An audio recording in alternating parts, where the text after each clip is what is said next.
I'd like to introduce you to a man who has done more for kids and adults' well-being than just about anyone else during this pandemic. A man who has well and truly welcomed everyone into his front room every day for a year and epitomises the generosity of spirit and fun that we hold dear at SportInspired. I am delighted to be joined by Joe Wicks, who is going to talk to us about his background and why he believes every child should have the right to play after lockdown. Good evening, and thank you for that wonderful introduction, Millie. That was lovely, and I love your story. It's wonderful, very inspiring.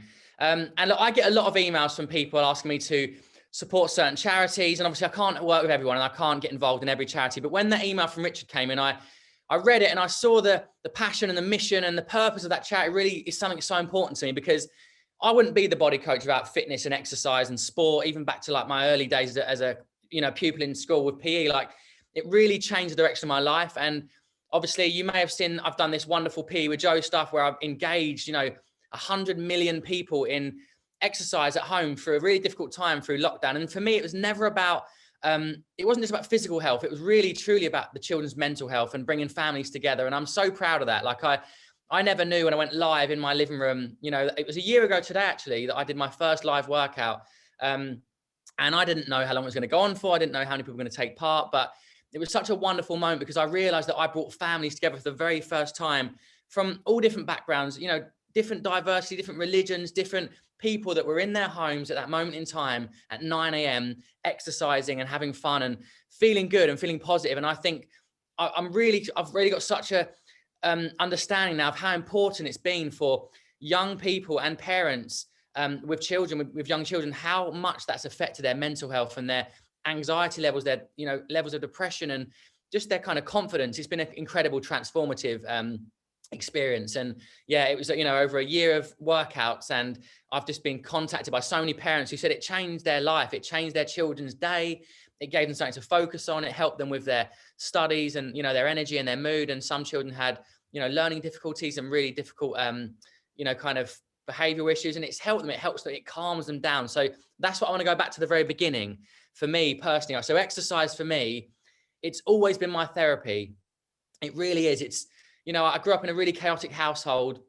My dad was in and out of rehab for drug addiction. He's a really struggled through my childhood. And I remember just thinking, I couldn't understand why. I never understood, why can't he just come home and be with us? Why is he always in meetings, and why is he always using, and why is he relapsing? And I always had exercise. It was like it was what I lent on. It was something that gave me something to focus on and let out that stress and anxiety and frustration, which I definitely had as a teenager growing up. And I didn't have a positive role model. The only male positive role model in my life was my PE teachers in school. I loved them. I loved their energy. They harnessed me and they helped me let it out. Do you know what I mean? Like, I was always first on the pitch, and I was really a mini body coach. Even back then, I was like getting everyone, not recruiting, I was rounding up the troops in PE, rounding everyone up saying, come on, get ready, let's get out onto the pitch. And it's always been in me. And from that young age, the relationship with my PE teachers allowed me to stay focused on something, give me, responsibilities. I was like the football captain, and I represented the school in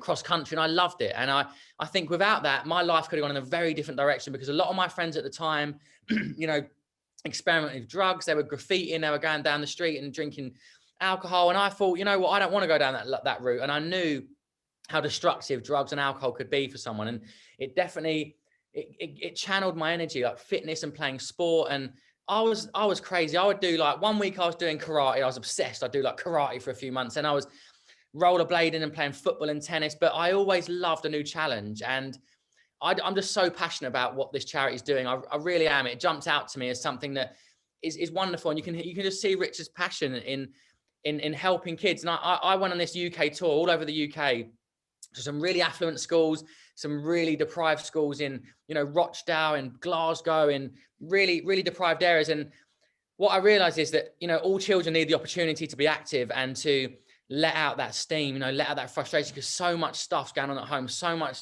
unhappy stress and not nice stuff's happening at home, that you can see these kids carrying it around with them.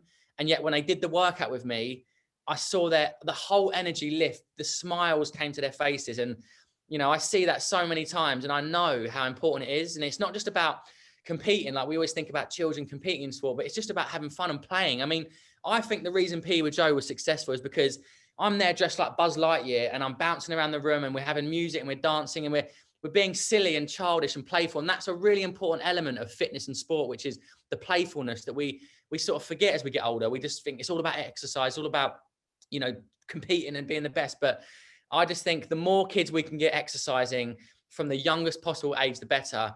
And what I've learned is that it's almost so essential to get it into your child or into children's DNA from a young age, the link between their mood and their energy and their stress levels and exercise, because it changes your life. It can change the direction of your life. It really can. So I think, you know, any charities that are working with that mission in mind is something worth supporting, because look at that goal, the aim of working with 10,000 children. That's wonderful, because that has a ripple effect to their brothers, their sisters, their mum and dad. It has a massive knock-on effect, and it can change, you know, one positive child in a household who's into exercise can really change the culture of that whole household in terms of the food they eat, the exercise they eat. You know, that you don't eat exercise unless you eat burpees. The exercise they do, and the way they communicate and have relationships. And I'm honestly I'm so inspired by what this charity is doing. And I really hope that, you know, if you are supporting it, you love it and you're proud of the work you've done together, and hopefully moving forward, you want to still continue, because, you know, I do think these small charities, you know, they need the help. They really do. And I've done lots of work with UNICEF, you know, with Soccer Aid and BBC Children in Need. I did the 24-hour challenge, and that's amazing. But I also know how difficult it is to, you know, grow and keep, you know, keep afloat and keep helping people in these smaller charities. So yeah, keep on track, guys. Keep working hard towards your goal. I think it's a wonderful mission. And I think more than ever, you know, with what's happened with lockdown, I know the effect it's having on children in terms of their mental health and their mood and their energy, their vibes quite low at the moment. So it's like we've really got to pick them back up. And school's one element, of course, and the home life one element. But we have to be thinking about keeping them as active as possible to change the way they feel. And I'm really pushing that narrative this year, where it's not about I mean, we're not even talking about childhood obesity and diabetes. We're talking now about mental health of our children. So it's so important that we keep the conversation going, we keep talking about it openly, and we keep promoting activity in our younger generation, because it's really going to change their life. So I hope you've enjoyed my little contribution to the conversation, and I really do wish you all the best of luck at SportInspired. It's a wonderful charity, and I hope to someday come along to one of your events that you do and see it all in action. So thanks for having me. Good luck, Tony. Would love to have met you, mate, and take care. Thank you so much, Joe. That was wonderful. Thank you, Millie. Thanks, Joe. And I mean, really, what you've been able to achieve has been astounding. You know, PE with Joe, we've all been a part of that, and we've all heard of it, and we're really ready to join Joe in uniting the country under one mission, which is to get children active and playing again.